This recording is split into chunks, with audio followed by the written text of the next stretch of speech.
नमस्कार दोस्तों, स्वागत है आप सभी का आपके अपने यूट्यूब चैनल विज्ञान क्लासेस पर।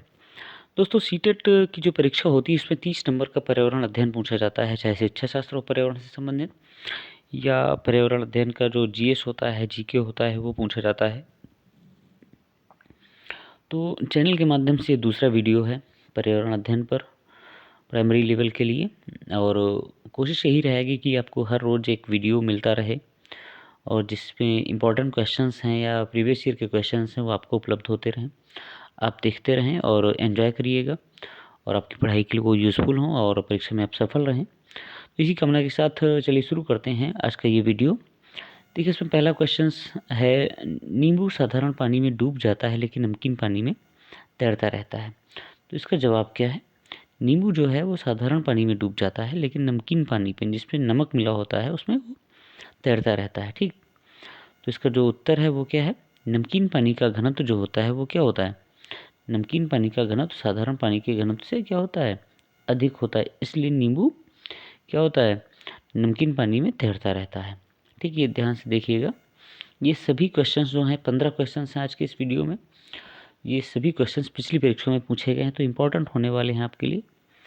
अगला प्रश्न दोस्तों, पके हुए चावल रेफ्रिजरेटर में अपेक्षाकृत लंबे समय तक परिरक्षित किए जा सकते हैं। यहाँ पर परिरक्षित होगा, परिरक्षित किए जा सकते हैं क्योंकि कम तापमान पर चावल को खराब करने वाले जो रोगाणु होते हैं वो निष्क्रिय हो जाते हैं। क्या हो जाते हैं? निष्क्रिय हो जाते हैं, इसलिए वो जो पके हुए चावल हैं वो लंबे समय तक परिरक्षित किए जा सकते हैं। अगला प्रश्न दोस्तों, किसके नेतृत्व में चिपको आंदोलन शुरू किया गया? तो किसके नेतृत्व में शुरू किया गया था? सुंदरलाल बहुगुणा के नेतृत्व में शुरू किया गया था। और ये कहाँ शुरू किया गया? ये उत्तराखंड में शुरू किया गया था। कहाँ?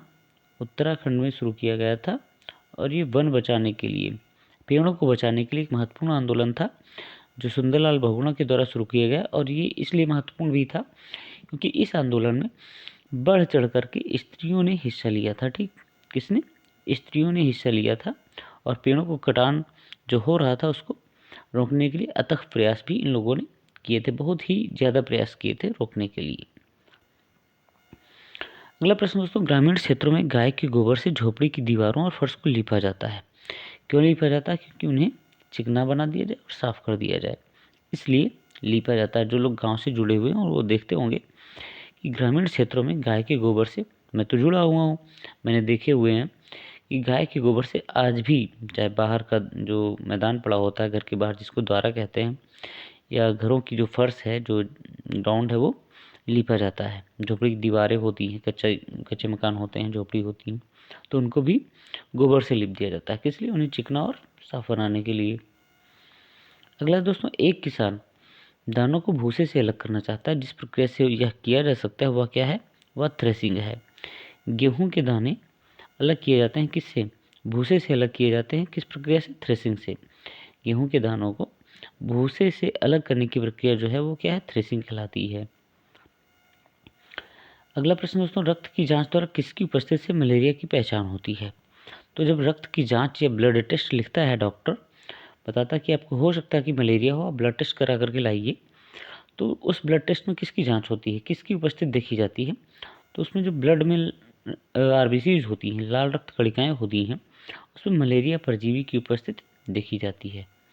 मलेरिया परजीवी जिसके क्या कहते हैं, जिसका नाम क्या है? प्लाज्मोडियम है। क्या है? प्लाज्मोडियम जिसको कहते हैं। ठीक, तो बच के रहिएगा दोस्तों। डेंगू तो इसमें बहुत ही चल रहा था और मलेरिया भी साथ ही साथ अपने पैर पसारता रहता है, कभी कभी ज़्यादा हो जाता है, कभी कम हो जाता है। तो यहाँ पर बात किसकी हो रही? प्लाज्मोडियम जो परजीवी होता है उसकी उपस्थिति देखी जाती है। अगला दोस्तों, विटामिन कैसे पदार्थ? विटामिन ऐसे पदार्थ हैं जो हीनता जन्य रोगों में, कि हमें ऐसे रोग हो जाते हैं जो हमारे अंदर किसी एक न्यूट्रिएंट या किसी पर्टिकुलर जो मिनरल्स हैं या कोई चीज़ है उनकी कमी से होते हैं, तो उन रोगों से बचाव के लिए विटामिन हमारे लिए क्या हैं? ज़रूरी होते हैं, आवश्यक होते हैं।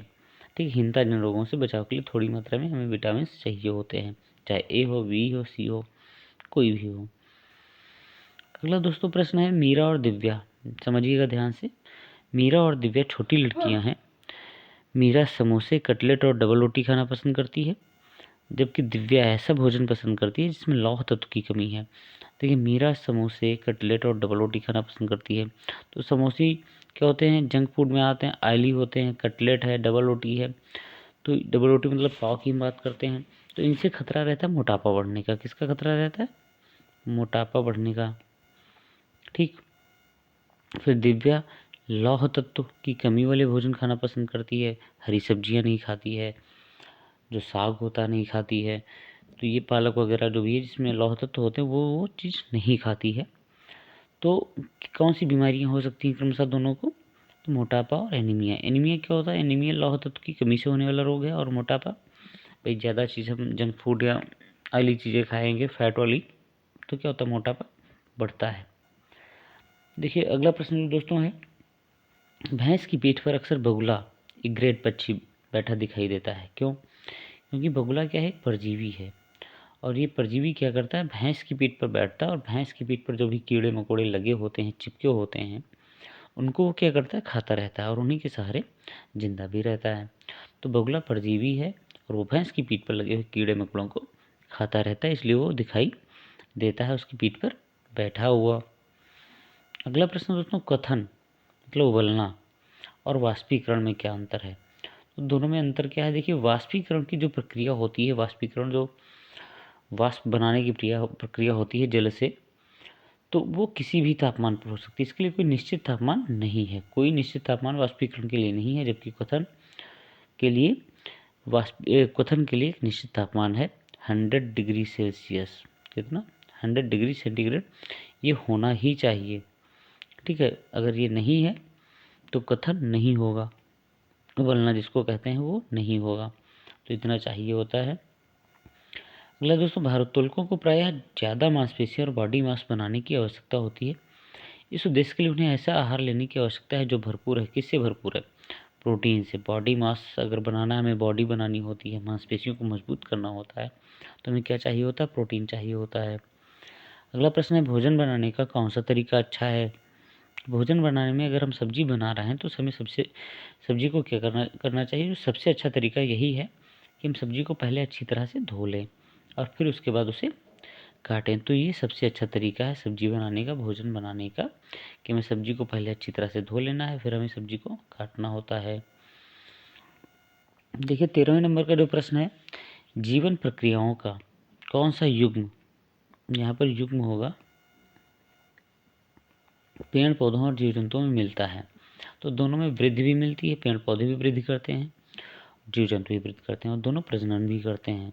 पेड़ पौधे भी और जीव जंतु भी प्रजनन दोनों करते हैं। तो ये युग मिलान करता है। ठीक। अगला है के लिए, यहाँ पर स्पेस है, के लिए मछली घर में हवा वाला पंप रखा जाता है। किसके लिए? अधिक ऑक्सीजन की पूर्ति के लिए। अधिक ऑक्सीजन जो है वो पानी में मिलता रहे, ऑक्सीजन ज़्यादा से ज़्यादा पानी में मिलता रहे, इसके लिए क्या किया जाता है? इसके लिए मछली घर में हवा वाला पंप रखा जाता है, एक्वेरियम में हवा वाला पंप रखा जाता है। एक और क्वेश्चन है मछली से जुड़ा हुआ कि जब एक मछली को पहले से देख लेते हैं यहाँ पे, जब एक मछली को पहले से उबले लेकिन कमरे के तापमान पर ठंडे किए पानी से भरे एक्वेरियम में डाला जाता है। देखिए यहाँ पर पानी को क्या कर लिया गया है, पहले से उबला हुआ पानी है लेकिन उसको फिर से ठंडा कर लिया जाता है कमरे के तापमान पर, और उसको एक्वेरियम में जो पानी से भरा हुआ एक्वेरियम में डाल देते हैं। कौन सा पानी डालते हैं? उबला हुआ पानी डालते हैं। और उसमें जब मछली डाली जाती है तो वो क्या होती है? तो वो मर जाती है। ऐसा किस लिए होता है? क्योंकि देखिए जब पानी को उबाल लेते हैं तो वो अशुद्ध जल हो जाता है, पीने योग्य पानी हो जाता है अशुद्ध जल। ठीक। और जब ऐसा हो जाता है तो उसमें जो मिनरल्स होते हैं वो नष्ट हो जाते हैं, और मिनरल्स ख़त्म हो जाते हैं, नष्ट हो जाते हैं, तो मछलियों के लिए कुछ भी ऐसी चीज़ नहीं है जो उसमें से वो ग्रहण कर सके, इसलिए वो सर्वाइव नहीं कर पाती हैं और उसी में मर जाती हैं। ठीक है। वो पानी क्या होता है? खनिज रहित होता है। अशुद्ध जल जो है वो खनिज रहित होता है, इसलिए मछलियाँ उसमें सर्वाइव नहीं कर पाती हैं। तो दोस्तों ये 15 क्वेश्चंस थे और ये दूसरा वीडियो था चैनल के माध्यम से। अगर आपको ये वीडियो पसंद आता है तो चैनल से जुड़े रहिएगा, बेल नोटिफिकेशन को प्रेस कर लीजिएगा। आपको हर रोज़ सीटेट में ईवीएस की तैयारी के लिए आपको वीडियोस मिलते रहेंगे, और ऐसे क्वेश्चंस जो प्रीवियस क्वेश्चंस हैं, प्रीवियस ईयर पेपर्स में आ चुके हैं या आने वाले हैं, तो ऐसे क्वेश्चंस पाने के लिए हमारे चैनल से जुड़े रहिएगा। आप सभी का वीडियो देखने के लिए बहुत बहुत धन्यवाद। नमस्कार साथियों, जय हिंद।